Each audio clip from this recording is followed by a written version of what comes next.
현대제철 당진제철소에서 혼자 작업을 하던 노동자가 숨진 사고에 대해 금속노조가 책임자를 엄벌할 것을 촉구했습니다. 안전 난간대 설치 등 안전수칙이 있었지만 사측이 제대로 된 조치를 해주지 않아서 또다시 사망사고가 발생했다고 주장했습니다. 이상곤 기자의 보도입니다. 도금용 아연을 녹이던 용기에 빠져 숨진 50대 최모 씨. 홀로 쪼그려 앉은 채로 무게 10kg 정을 이용해 용기 주변에 생긴 불순물을 제거하고 있었습니다. 하지만 무게중심을 잃으면서 섭씨 450도가 넘는 용기 안에 빠지고 말았습니다. 사고 현장을 둘러본 유족들은 작업 공간이 너무 협소했고 안전조치도 제대로 이루어지지 않았다고 지적했습니다.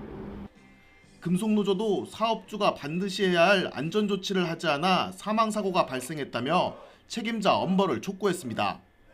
수차례 인원 충원을 통해 단독 근무제에 대한 2인 1조 근무를 요구해왔고 1월 말경에 천안지청까지 찾아 특별 근로 감독 요청했지만 현장에 아무런 조치가 취하지 않고 결국 또 한 명의 노동자가 억울하게 목숨을 잃었다.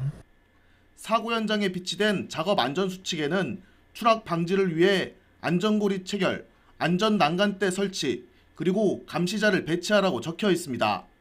하지만 추락을 막아줄 안전난간은 바닥이 아니라 1m 넘는 높이에 설치돼 무용지물이었고 안전고리 체결이 잘 이뤄졌는지 확인도 없었던 것으로 조사됐습니다. 아무런 방지 효과가 없는 그냥 유명무실한 장치를 난간대라고 해서 만들어 놓은 거예요. 현대제철에서 누구보다도 이 설비의 위험성을 잘 알고 그럼에도 불구하고 이대로 이게 작업자들을 방치했다는 것은 이것은 대단히 위법한 사항이다.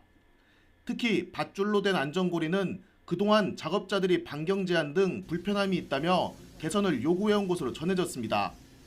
노동자가 이 위험성이 있으니까 이런 안전각 좀 해설하라고 하면은 검토하고 그게 타당하다라고 하면은 뭐 설치를 하고 준비를 해야 되는데 그게 미흡했던 거 하고.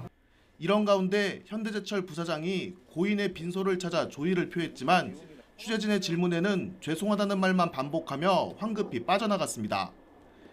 위험 요인에 대해서 회사도 조사를 하셨을 텐데 한마디만 하고 계시면 어떨까요? 죄송합니다. 지난해 고용노동부의 특별 근로감독까지 받으며 안전대책을 강화했다고 밝힌 현대제철. 올해도 노동자 사망사고를 막지 못한 가운데 경찰과 고용노동부가 중대재해처벌법 적용을 검토하고 있습니다. YTN 이상곤입니다.